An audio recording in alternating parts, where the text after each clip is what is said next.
The Winter War by Priscilla Shirer with Gina Detweiler. Chapter 27. Mary.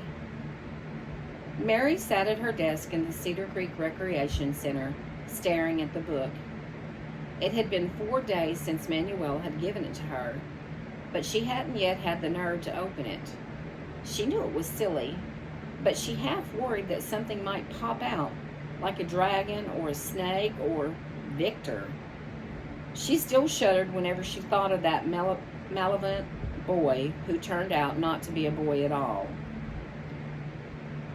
She took a courage-enhancing sip of her chai latte and sat down the cup.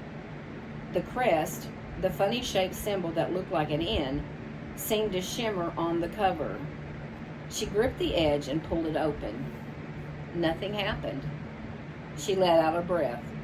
But as she stared at the first page, she was astonished to see a single word engraved in the center.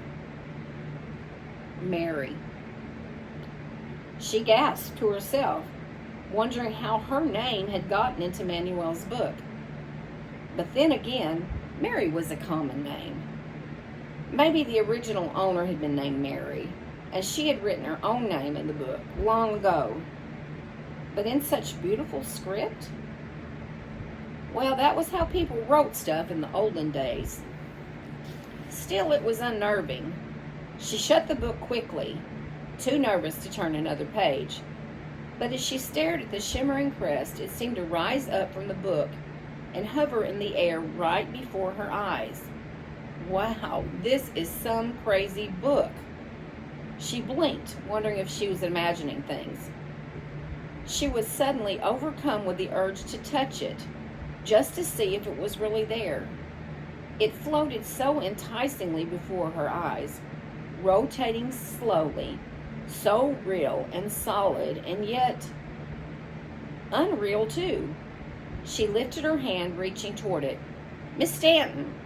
Her hand slammed back down on the desk. The crest disappeared. Mary looked up at the girl in the doorway of her office, covered in paint. What happened? She asked, alarmed. Joey squirted paint all over me. The little girl started to cry. Oh dear, don't worry, I'll help you clean up. Once Mary had washed the paint off the girl's clothes as best she could, called Joey's parents to inform them of his infraction, and gotten everything else settled down again, it was nearly time for the rec center to close. Mary waited until the last child had gone home before she gathered her things and headed out the door. That's when she remembered the book. She went back into her office to retrieve it. Maybe she'd look at it again at home, figure out what that crest was all about. It lay there on her desk, the crest glowing brilliantly in the darkened office. As she watched, it rose up to a vertical position, as it had earlier, growing larger and more solid. She sensed, though, she wasn't sure how, that the crest was demanding something of her. Oh, sorry, she said to the crest. I can't do this now, whatever this is. I've got a date tonight. Maybe tomorrow, okay? The crest continued to grow, filling the office, touching the walls. It was so bright it blinded her, so she couldn't even find the door to get out. Okay, she said. The crest was inches from her face now. She reached out with one hand, putting her palm against it. Her palm went right through, as did the rest of her. Hello? Mary Stanton turned in a slow circle, staring. Nothing but moss-covered rocks as far as she could see.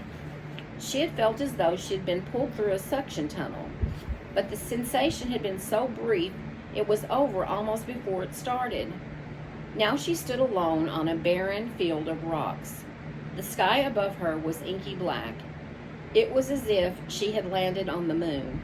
Hello? Anybody? She was scared. She wondered what had happened. Maybe she had slipped in her office and hit her head. Maybe this is what it felt like to be unconscious, trapped in your own mind, an infinite field of nothing. Help me! She started to panic. Please, somebody help me! And then she saw something, a black dot on the horizon, growing larger. a big lumpy thing, like a boulder, rolling right toward her. She moved away out of its path, though it was difficult to walk on the moss-covered rocks. When she looked up again, she was astonished to see that the boulder, too, had changed direction. It was still heading for her. She turned and started to run away from it, her feet slipping and sliding on the rocks. She fell and got up again and kept trying to run, but the more she ran, the slower she seemed to get. Then she saw, to her horror, that another boulder was rolling toward her from the front as well. She stopped, panting. "What is going on?" she demanded. The boulders didn't answer. They just kept rolling. They were huge, as big as buildings.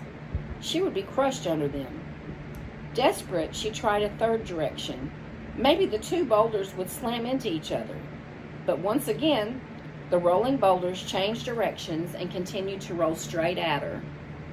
In despair, she dropped to her knees, out of breath, out of hope. The rumble of the boulders was loud in her ears. In a few seconds, it would be over. She would be dead, flat as a pancake. She started to cry. Then she heard another sound, the sound a bathtub makes when it starts to drain. She opened her eyes and saw, to her amazement, that bubbles were coming up from the rocky ground in front of her. Suddenly, the bubbles turned into a geyser, knocking her backward and soaking her completely. She gasped, wondering if this could get any worse, but when she managed to look behind her, the boulders had stopped moving. Remaining just at the edge of the pool of water the geyser had created. The geyser suddenly stopped shooting, but the pool of water remained. And there, on the surface of that murky water, Mary saw the crest, rippling slightly as if it floated just underneath. Before she could even wonder what all this was about, the pool began to dry up, sinking back into the rocky ground. "No, don't leave me," she said to the water, sensing that if the water went away, the boulders would start moving again. "Come back." She flung herself at the rapidly disappearing pool. It was deeper than she thought, for she felt her whole body sink all the way in. The next thing she knew, she was standing in a dark cave, perfectly dry, wearing a plain white shirt and smooth leather-like pants. Rock formations glowed blue all around her, and tiny flickering puffs, like snowflakes, floated in the air. "This is a really bad dream," she said aloud. "Will someone wake me up?" Then she heard a voice, deep and resonant, that might have been inside her own head. "Welcome to Ahoritas."